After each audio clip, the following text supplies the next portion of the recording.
The following is a presentation of the Mat Talk Podcast Network. It's time to go on the mat. The Cedar Valley's longest-running radio show devoted entirely to wrestling. Brought to you by Rolling Ford and the National Wrestling Hall of Fame Dan Gable Museum on 1650 The Fan. Welcome to On the Mat. I am Kyle Klingman of the National Wrestling Hall of Fame Dan Gable Museum. Very long name. Joined by the man who shot Liberty Valance, Doug Van Gelder. Who played Liberty Valance? I have no idea. Me either. I don't know. I don't know why I would have shot him. Really? We don't go with the guy who played him. You just shot Liberty Valance. John Wayne was in that. No. Wasn't he? No. Gene Pitney did the song. What? Gene Pitney did the song. No, I know, but I thought John Wayne was in the man who shot Liberty Valance. I don't think so. Jimmy Stewart? Really? Can you do a little homework during the show and find out for us? Absolutely. I could have sworn that was a John Wayne movie, and you're saying no. I don't think it's a John Wayne movie. No. Okay, so Doug's saying no, I'm saying yes, but either way, I saw that locally there's a play of the man who shot Liberty Valance, and it sounds intriguing because I watched the movie eons ago and don't remember much of it, but it was someone's favorite movie. I think it was Tom Brands' favorite movie. Well, that would stand in line then with the John Wayne frame because I know he's a big fan of John Wayne. What do we got? All right. 1962 American Western film directed by John Ford, starring James Stewart and John Wayne. Wow, Doug was wrong again. His streak of being wrong continues. There you go. I'll be noted for that if nothing else. I love it. Who else was in there? Come on, Scotty. Okay. I'm trying to think of some. Lee Marvin. Lee Marvin, that's the guy I was thinking it was starring. Edmund O'Brien, also Andy Devine, John Carradine, Vera Miles, Woody Strode, Strother Martin, and finally, Lee Van Cleef. Oh, boy. Now, that's a lineup. That was a good movie. That's a great movie. We need to watch it again and then have a little report on the man who shot Liberty Valance. But you shot him anyway, so what the heck. All right, Doug, we got to get into the nitty-gritty because this is great freestyle time, Greco time. We have you back in studio. What do we got, about 10 days? Let's see, the 21st, I think, is the first 21st, day of wrestling. so a week from today. Yeah, a week. And, it's going to be a lot of fun. You going? No, I'm not going to Paris. I know there's people over there covering it, but excited about this. I love the World Championships, probably more than the Olympics, because every country gets to participate. They shrink it down for the Olympic Games, and you have to qualify. Plus, there's more weights. Send them in. More weights, yeah. More reason. I think they're going to go to 10 next year. Worlds get me excited as a wrestling fan. And I know the casual fan thinks the Olympics are the end-all, be-all, and that's fine because that is the apex, and you have it once every 4 years. But for wrestling fans, it's the World Championships. If someone wins the Worlds, I actually hold that in higher esteem than the Olympic Games. I think it's more prestigious. I wish they'd start doing that even in the year of the Games, just like the women do. Well, they sort of do, having the non-Olympic weights, which I think is a good thing. So Logan Stieber, for example, won a world championship in 2016 in a non-Olympic weight class. So he was at 134. So he's a world champion in my mind because you didn't have to compete at the Olympic Games. How do you feel about this whole team? Our world championship team? Yeah.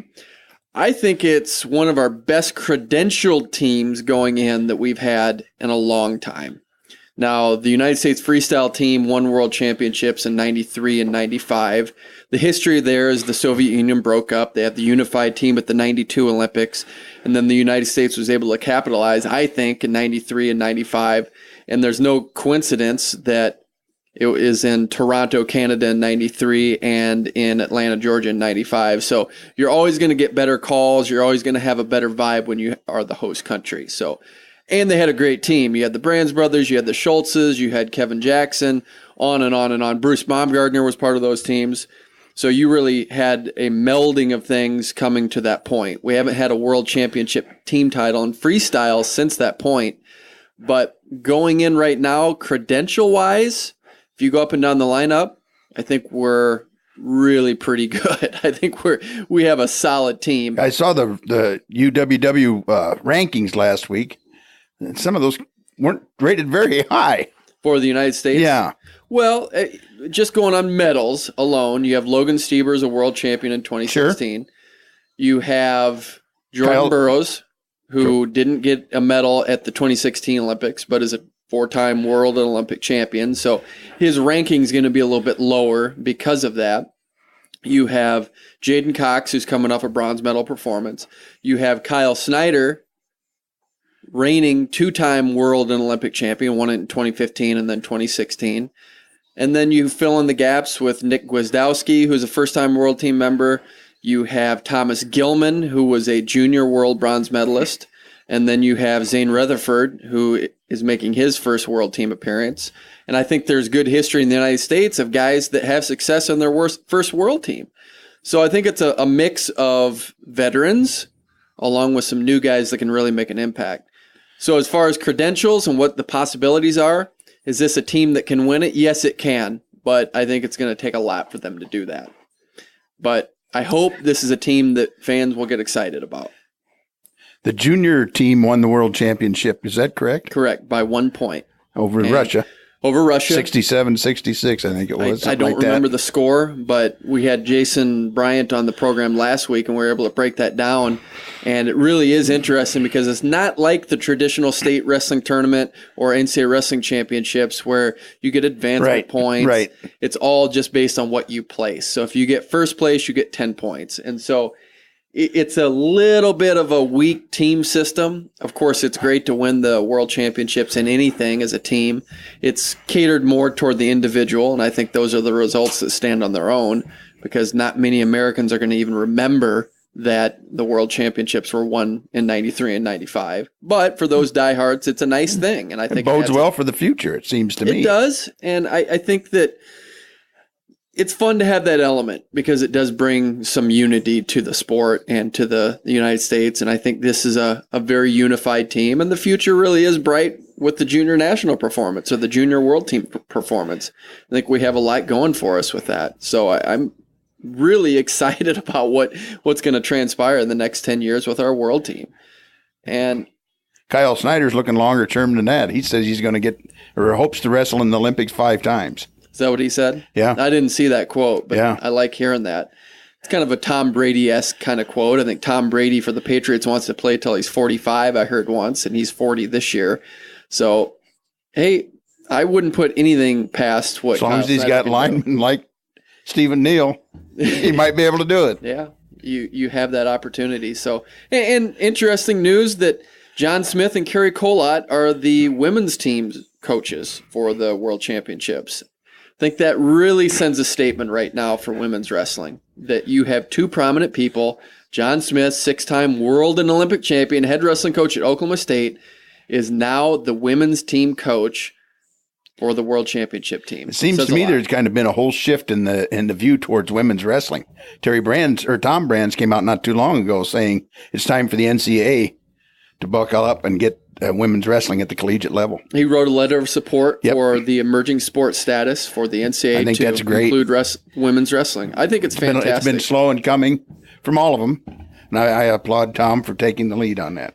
I applaud him for that because I think if you would ask the Tom Brands in 2002, he may have rolled his eyes a little bit about women's wrestling, as maybe we all did. I know I did a little bit when it was in its infancy, and you kind of took the narrative of what was popular at the time, and you just say, I don't know about women's wrestling, but now I couldn't be more of an advocate than I am. I mean, I think it's the future of our sport. I love women's wrestling. I think it's a great product that we can put out there. And just to use the Terry Steiner quote, why limit it to half the population? There you go. If it's that great of a sport. Let the women compete, and let's just embrace what we have in this sport. I think it's fantastic that Tom Brands. What group is it that Sandy Stevens is associated with? I don't know. As far as women's wrestling goes, there's you know it. I can't think of it right off the top. There I go, not thinking again, not being able to come up with a name. Well, I know that Sally Roberts, who is part of the women's wrestling movement, is really critical in what's going to happen. She's a very strong voice in women's wrestling movement, and I'm excited about what's going to happen there. So that's fun to see Carrie Colott and John Smith Definitely leading the way, and then Tom Brands too, head wrestling coach at the University of Iowa, sending out a letter of support for NCAA to include women's wrestling. So Zeke Jones had a great comment in Win Magazine saying it's not a matter of if, but it's a matter of when. And so embrace ourselves for it, and I'm excited. We just got to get Iowa behind it. We have to get the state of Iowa have if we look at ourselves as leaders, we do.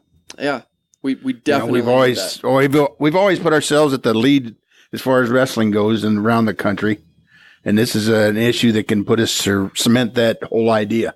But we're not leading the way because there's already 5 or 6 states that have separate women's championships at the collegiate or the high school level. Yeah, and I want Iowa to be in that category. I think that if Dan Gable was the head of that, he would be an advocate for having a women's wrestling state championships. Yeah. I think that needs to happen. So there's a lot to discuss there, but you're right. It does feel like if you've followed the women's wrestling movement, it feels like with the couple things we're saying with John Smith and Carrie Colott, with Tom Brands putting out that letter of endorsement, it does feel like that alone within the last week, it feels like that women's wrestling movement has shifted for the positive. It just feels like we're making momentum, making strides. Now, how that translates into tangible results and adding programs, I don't know yet. But they have a chance. They have an upcoming chance at the World Championships. They sure do.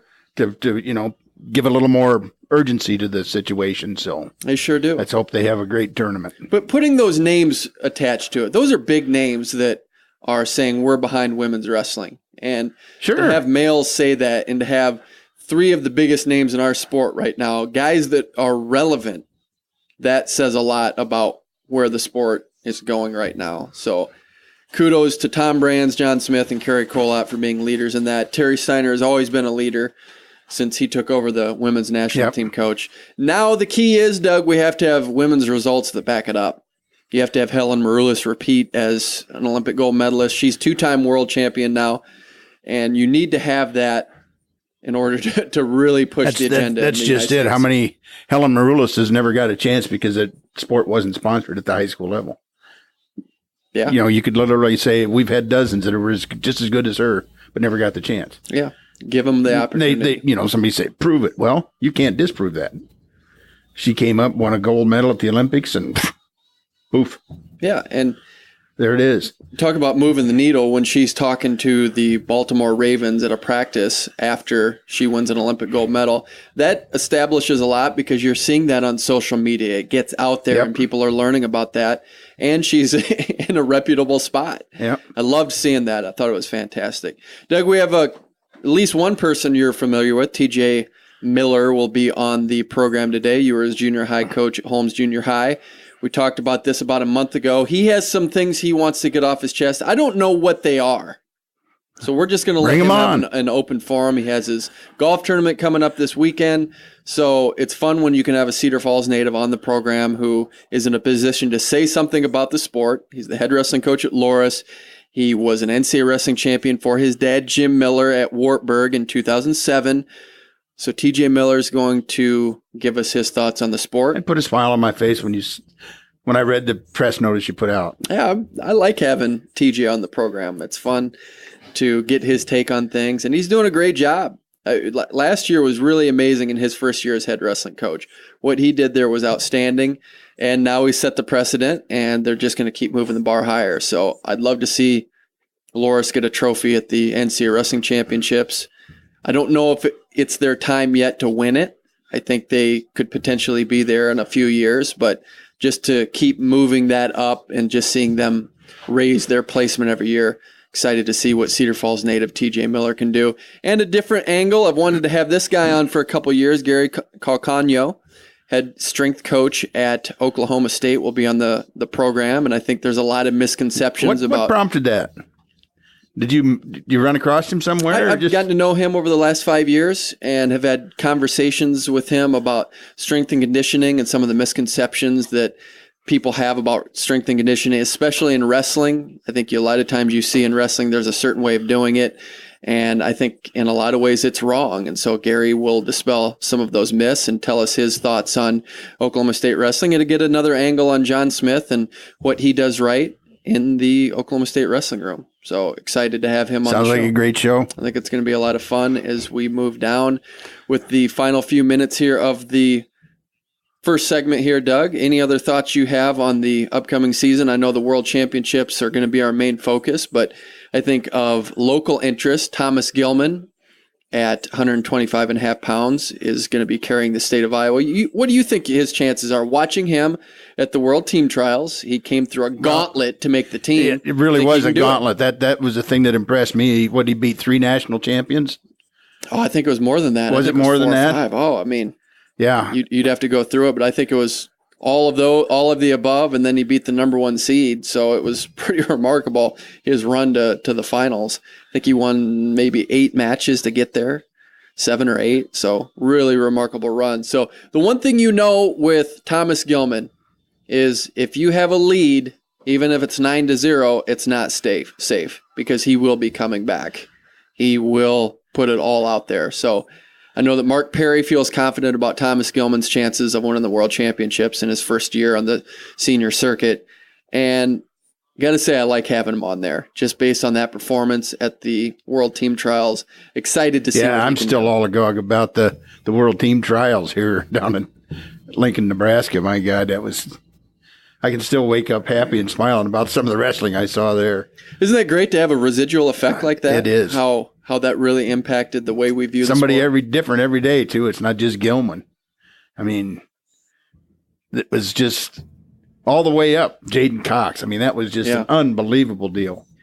And then him and Taylor in the finals. It was, oof. Yeah, I just the way it all panned out. I actually had Taylor looking like kind of like the villain. It was just like a big drama on the stage there. And it was like, wow. I think you don't expect that out of him. I think 25 years from now, I think that will still be relevant, that series, the Cox-Taylor matchup. Kind of like Dan Hodge getting pinned by Bill Smith at the 1956 Olympic trials. When I was studying wrestling, I heard about that a lot. And so you wanted to hear different sides. And now the perk is we have footage. You can go back and you're able to watch that on Flow and go back and say, hey, this is really what happened. And you get to relive it. Whereas with the other in 1956, you didn't have footage of that. So you just have to pick away pieces and try to decipher what the legend actually is. Just hard to imagine. Well, that they didn't have footage. I know. In our media-rich society today. Yeah, you get it instantly. We have to close out this segment. I know he's going to bring a smile to your face. He's going to bring a smile to my face when we have him on. He's a Cedar Falls native. He is the current head wrestling coach at Loras College. He's going to sound off TJ Miller next on the mat. Log on and listen online at 1650thefan.com, the online home of 1650 The Fan. We are back on the mat, 1650 The Fan. I'm Kyle Klingman of the National Wrestling Hall of Fame Dan Gable Museum, along with Doug Van Gelder, who happen to be the junior high coach of our next guest, who happens to be the head wrestling coach at Loras College. He's a Cedar Falls native, also won an NCAA championship for his dad, Jim Miller, at Wartburg in 2007. His name is TJ Miller. He's on the mat with us. How are you, TJ? Doing well. Thanks for having me. Great to have you on. Welcome back to Cedar Falls, even though you're probably in Dubuque right now. And we just talked about Tom Brands' favorite movie was The Man Who Shot Liberty Valance. Do you have a favorite? Ooh. Forrest Gump. Forrest Gump. How come? That's mine. Just the story. The story is cool. Fights a lot of adversity. And, just shows that he can be successful and, all different things. And it's just a very unique movie. All right. Well, we have an opportunity to hear from you. I think you just have some things on your mind. I don't have a question other than I'm just going to let you sound off on any issue you want within the sport of wrestling. So the platform is yours, TJ. You want me to sound off on any issue I want? Well, yeah, you can talk about anything you want. Well, I just came back from the National Wrestling Coaches Convention. And a big thing for Division III is regional realignment.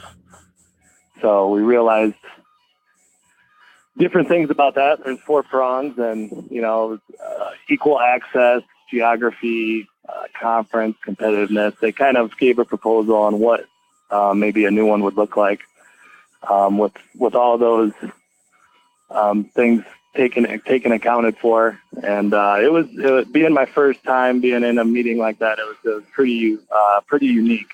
I doubt any other NCAA division had quite the breakout session like we did. There was a little bit of arguing, and obviously being in one of the toughest conferences in the Iowa Conference, and then we had some pretty tough teams to our regional. The access thing was kind of fuzzy. There was a lot of gray going on there with what's, I guess, fair, getting the best kids to national tournament. So,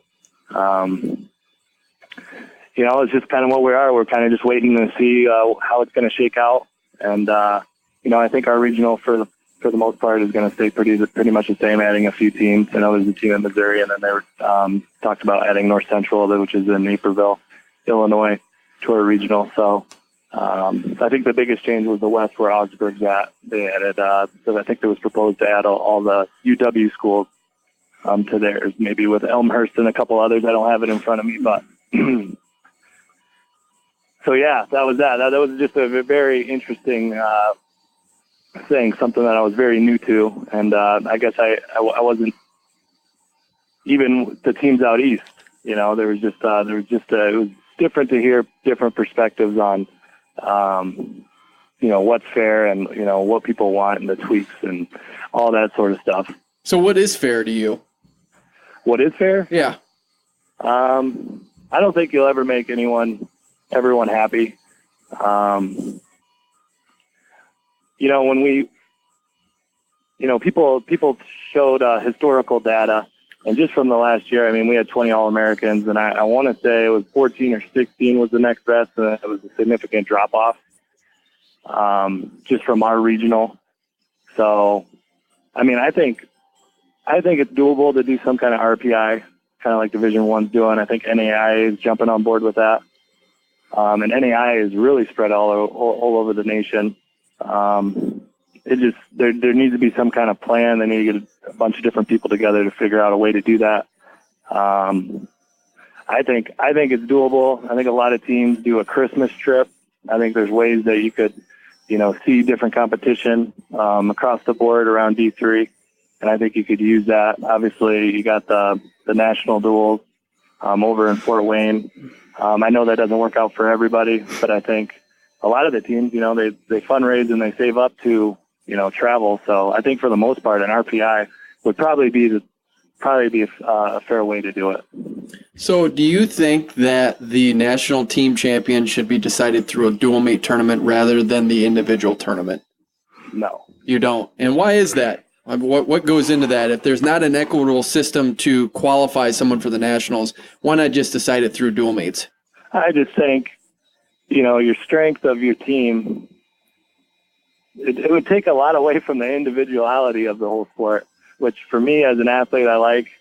I like being able to, make a statement by myself, and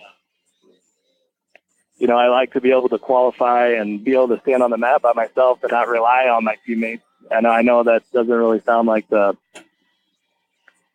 whole team player of the thing, and just a sense of, just the quality of competition. I think you got to qualify. You got to qualify as an individual, and I just think the best team is always decided at the national tournament, the individual tournament. And I think we do a good job. I mean, D1 doesn't really do the national tournament the way that we do, and the rest of the divisions. I think you can find out who is the best dual team by doing that midway through the season. I just think the best teams are always shown through the individual tournament. We are on the mat with TJ Miller, head wrestling coach at Loras College. TJ is a native of Cedar Falls, Iowa, and went to Wartburg, won an NCAA championship for his dad, Jim, in 2007. Talk about dual meets. You guys had a good dual meet season last year in your first year as head wrestling coach. Take us through that season and kind of the magical run you had. You just kind of won duel after duel, unexpected match after unexpected match. That had to be a lot of fun for you in your first year to watch that transpire and watch how your team developed. Yeah, a lot of people don't remember. It wasn't fun in the beginning. I think we were 3-6 at the break. And then I can't remember if it was 10 or 11 duels that we strung off in a row.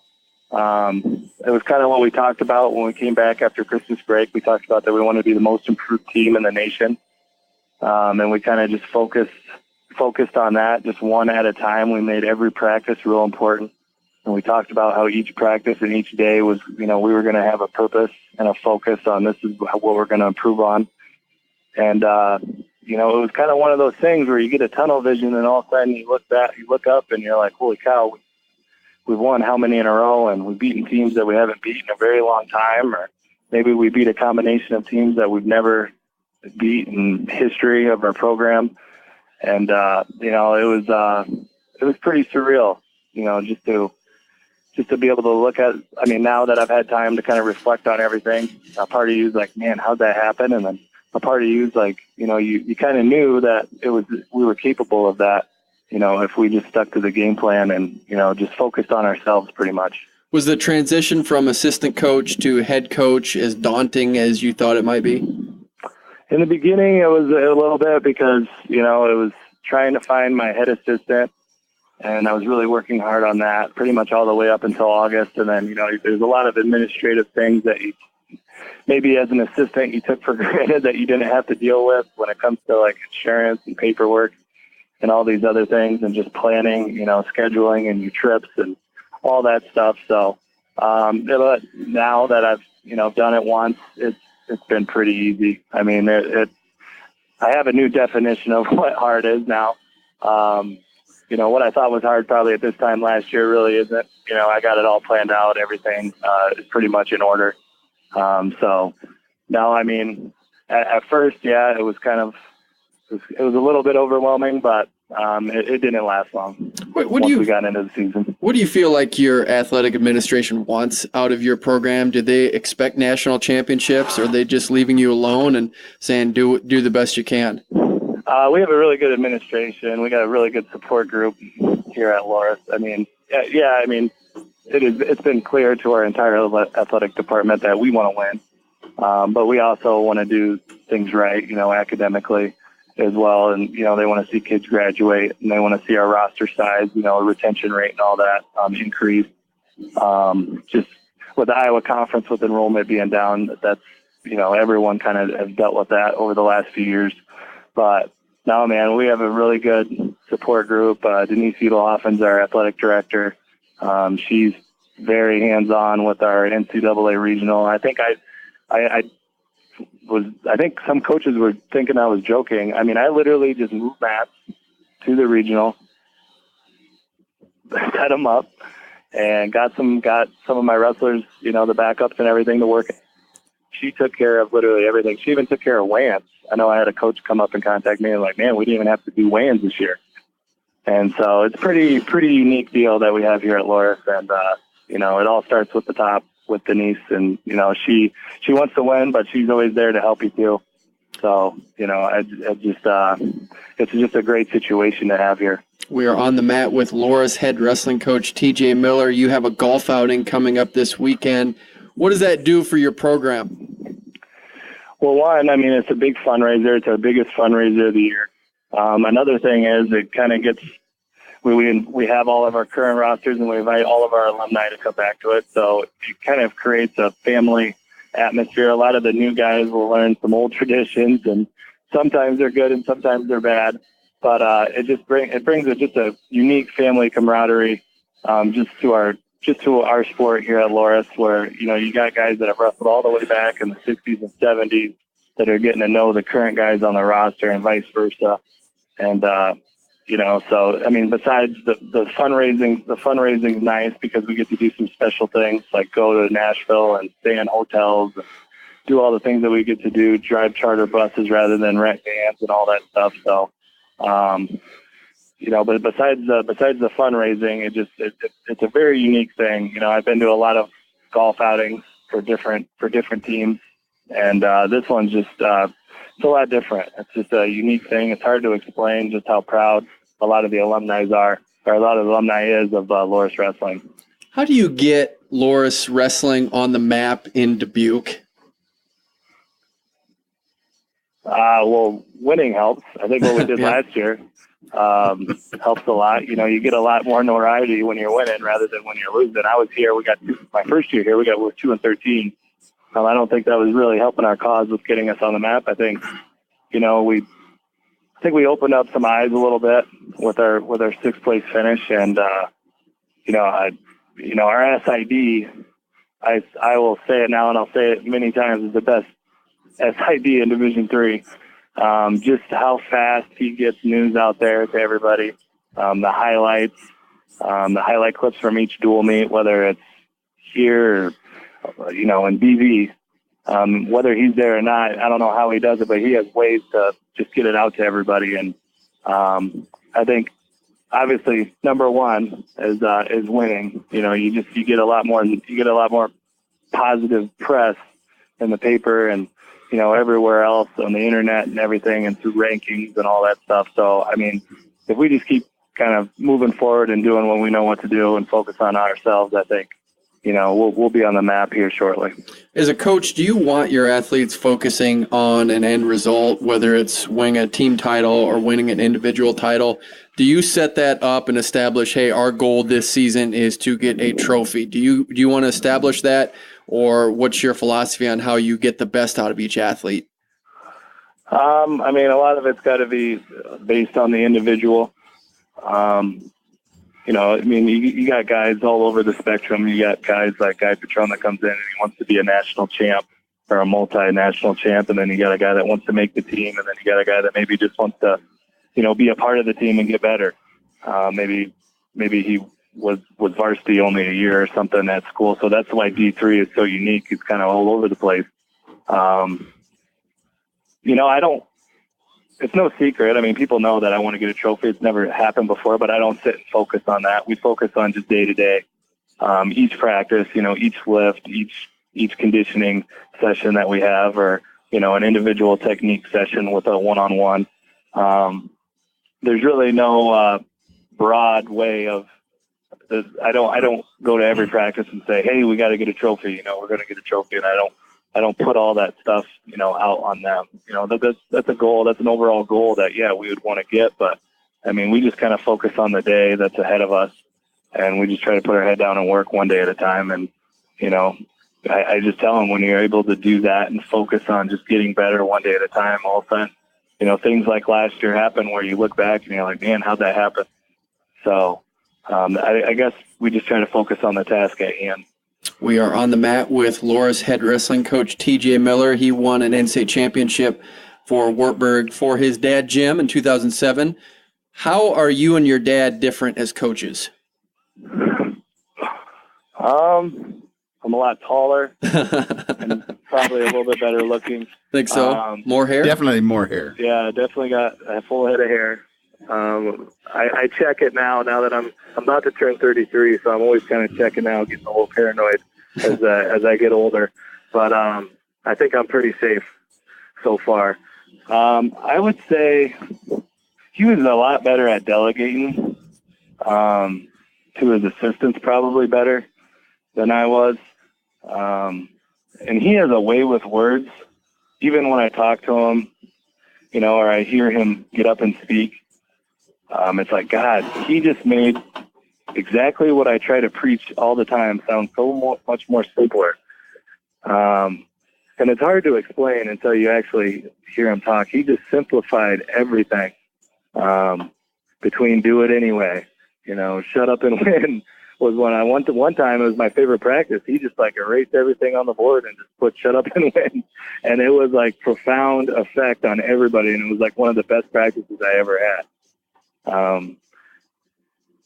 He's a motivator. I'd like to say I can it as well, but I think he's just head and shoulders above anyone I've ever met as far as motivating wrestlers, coaches. He does speeches to pieces, everything. You know, I watched he did a motivational speech for America Family Insurance Agency at their national convention in New Orleans a couple years ago. So, you know, I think, you know, I like to take tasks, you know, head on, and I'm getting better at it. You know, I've told my assistant he's going to be doing a lot more work at different things. But I just think he was a really, I don't know, man, he was really good at coaching his coaches, and he was really good at delegating to making it their job. But it was almost, sometimes they did it better, but he would always let them know how he wanted it done. And, you know, he was really good at that. And that's probably something that, you know, I need to improve on in the future.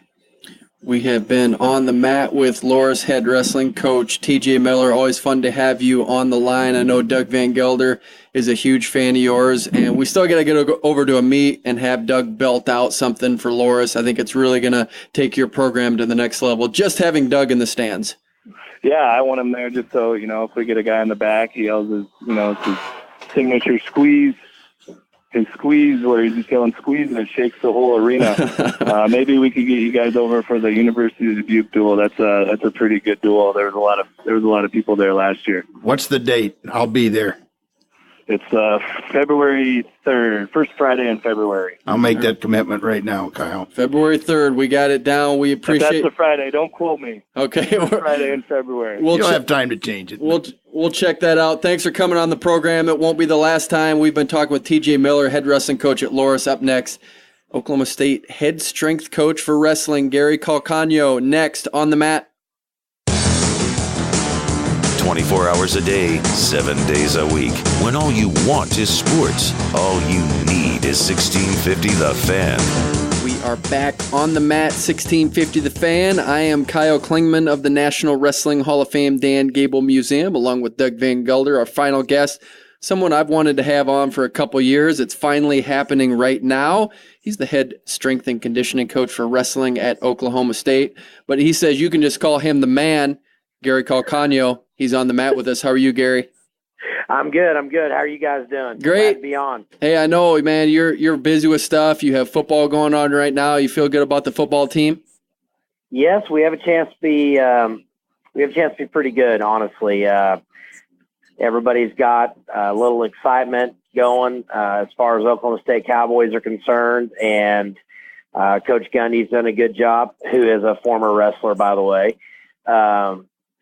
Done a good job of really having our guys embrace the bullseye and let's go out and see, you know, how many games we can win. And obviously we've got lofty goals, but we like it like that. So it's exciting. I know it doesn't translate right away, but how cool would that be if it was Iowa versus Oklahoma State in a bowl game?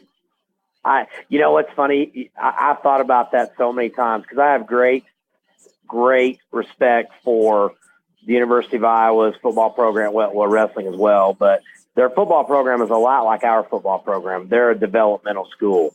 And the guy that's the head strength coach at Iowa and my boss are very good friends, but they win a lot of games just because really they're tougher and they grind it out and they've got a lot of grit. So I've got great respect for that program. That would be neat. Well, someone that you have a lot of respect for is the head wrestling coach at Oklahoma State, John Smith. You get to see him daily interact with kids and you get to see the development. What makes John Smith unique as an athlete and as a coach? I think the simple thing for that answer would be just his mindset. Mindset as a coach is the same as the mindset that he had when he was an athlete. And you're not going to tell John Smith that it's not possible or it can't be done or you can't win or the team can't win, because he truly just doesn't believe that. That's just the way he was raised around and I've been around his entire family, his mom and dad. You know, his mom still works delivering babies at Mercy Hospital in Oklahoma City. And I mean, that right there just tells you what kind of upbringing he had, but it was tough upbringing as well. And I think that's shaped who he is. He would tell you that himself. And he just has a mindset that he can't be beat. And that translates over to our wrestlers and obviously permeates our program on a daily basis. And that's why, him and Coach Gundy grew up together. Coach Smith's from Dell City, Mike Gundy's from Midwest City. Both are suburbs of Oklahoma City, and they traveled on, around and wrestled when they were little. And so they converse quite often on really the best approach for leading their respective teams. We are on the mat with Gary Calcagno, head strength and conditioning coach for Oklahoma State. I know you didn't wrestle, but did you grow up knowing about wrestling and have some sort of a background working knowledge on the sport? Yes. My high school was too small to have wrestling. It was we were Class B, and my parents taught and coached. My mom was a women's basketball coach and taught, and then my dad was the chair of the art department and taught at NEO A&M Junior College. They at that time had wrestling. Then they dropped for a while. Now it's back. But the two next biggest towns were Veneta and Miami, and I realistically should have gone to one of those two and played football and wrestled. But yes, I did have knowledge of the sport. Obviously, you just knew that wrestlers were pretty much tougher than everybody else. That part I always knew as well. And growing up in the state of Oklahoma, I knew of Oklahoma State's wrestling success and obviously of Coach Smith and his name. And I'm just humbled to be able to go to work here every day and be a small part of it. One of the things I wanted to delve into is just the philosophy behind what is proper lifting for wrestling. I know that there is this philosophy in wrestling that you bend your back and whatever it takes to get the weight up, you do. It seems a little out of date. And as you have looked at science and what's proper lifting technique, what's the right program? What's the right system for a wrestler to implement to be the most successful he can be? My whole philosophy is really not just for wrestling, but the proper philosophy for strength and conditioning is power and explosion development. And if you follow that recipe, then you'll be a better football player, basketball player, baseball player, wrestler. It does not matter. And that is developing the body with using the Olympic lifts, using what I like to call core. Most people think it's ab and low back, but really core is from below the pec to the top of the knee training. We do that every day we train. So the hip or trunk area is going to get trained every time we work out at Oklahoma State University, really no matter what sport it is.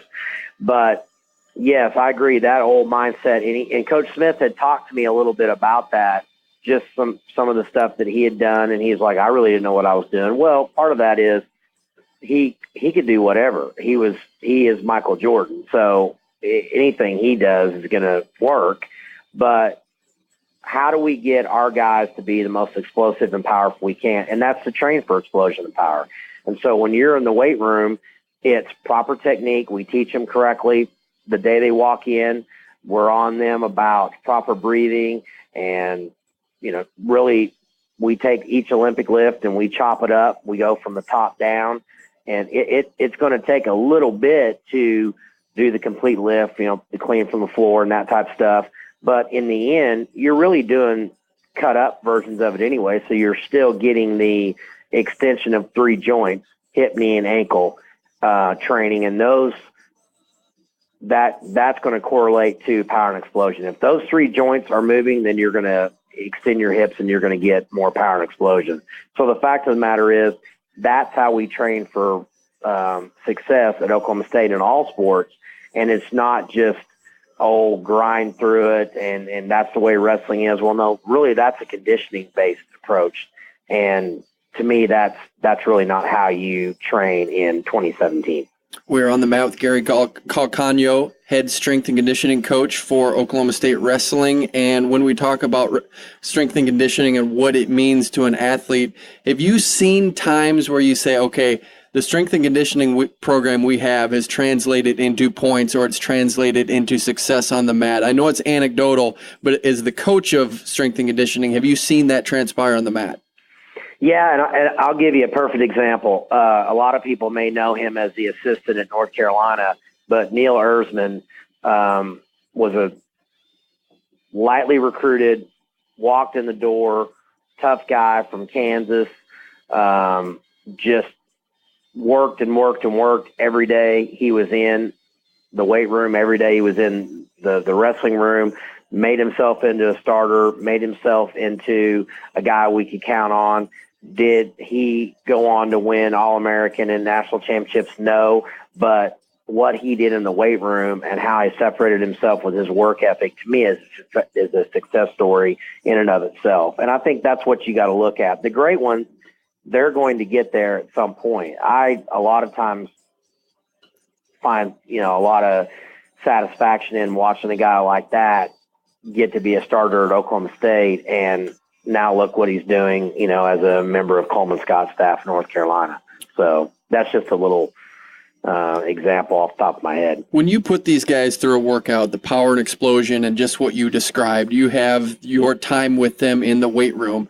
Does what John Smith does with maybe push-ups and rope climbs and other things he does that disrupt what you do as a strength and conditioning coach? No, I'm not.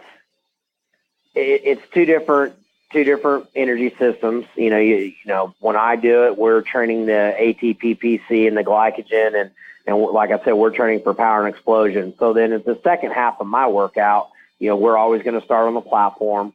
You're going to start with large muscle group, multi-joint lifts first, then go down to single joint, small muscle group lifts. And I do throw some work capacity stuff in, absolutely, at the end of our workout. So then if coach at the end of his day, whether it's a technique day or they're going live or whatever it is, if he wants to put them through a sprinting or one of his circuits upstairs with exactly, you've been to enough of our practices, you've seen the never-ending rope and the push-ups and the pull-ups, but that's exactly what it is. It's a third period, you're tired, you got to get a takedown, that type deal, but that's not true strength conditioning, and it for sure isn't power and explosion training, but there is a spot for it. It's just really and truly should not take place of the other, in my opinion. We are on the mat with Gary Calcagno, head strength coach for Oklahoma State Wrestling. How do you get someone strong in wrestling knowing that they're going to have to make weight? I shorten, what I do is I add more sets and I shorten the reps down. And that's something that, being in this 17 years now, quite a while for Coach Smith, that I've had to educate myself on. How do you get the results that I want and that he wants without blowing them up into another weight class? And so it was, instead of doing 3 and 4 sets or 4 and 5 sets, it might be doing 6 and 7 sets of 2 or 3, and then having a quick workout that's heavy on, and quick, I mean, in terms of you're not in here very long. You might do a power clean and then box jump. And then you might do front squat, superset with RDL. And then they might do push-ups or close grip bench followed by a bicep curl. So it's a push-pull training complex, and you're also starting off with your power and explosion development to where like I said, we're adding more sets and the reps are lower, and then I get them out pretty fast.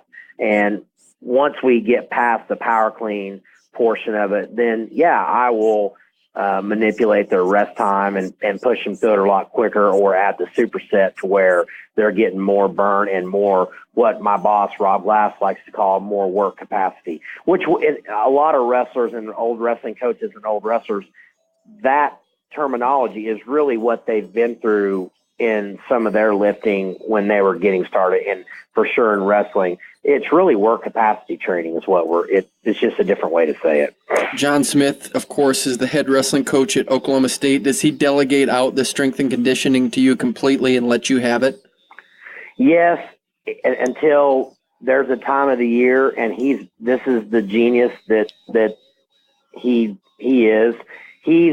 It used to be, once the duels are over and we get ready to go into Big 12 and nationals, he would say, okay, Gary, take the legs out and then just add our stadium training.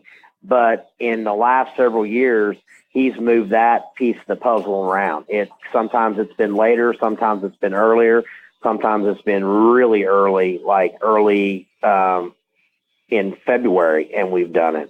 And I just say yes, sir, and go on, because I know that they're going to get it. You know, they're going to get the power and explosion training and the leg training from their stadium work as well. So yes and no, both. Okay. It's been a fun interview with you, Gary. I appreciate you coming on the program and talking strength and conditioning. It's a fascinating subject, one that I think has a lot of misconceptions, especially in wrestling, because there's a right way to do it and a wrong way, and science is continuing to show the right way, and you're leading the way on that. So thanks for taking the time with us on the mat and telling us what you do right and what Oklahoma State does in their program.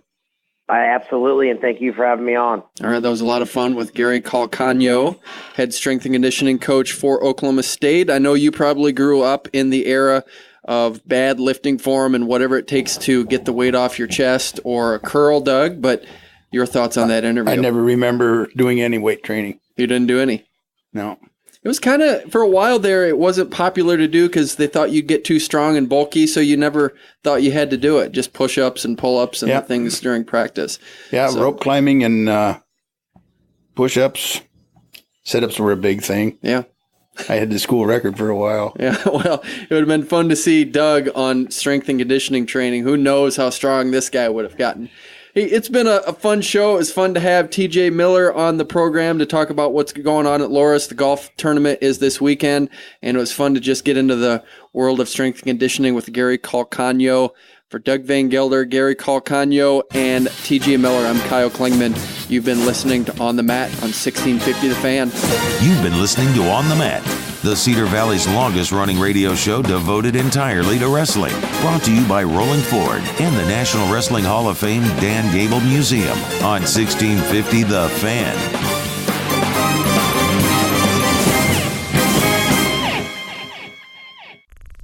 This show is part of the Mat Talk Podcast Network. For more wrestling podcasts, head over to MatTalkOnline.com.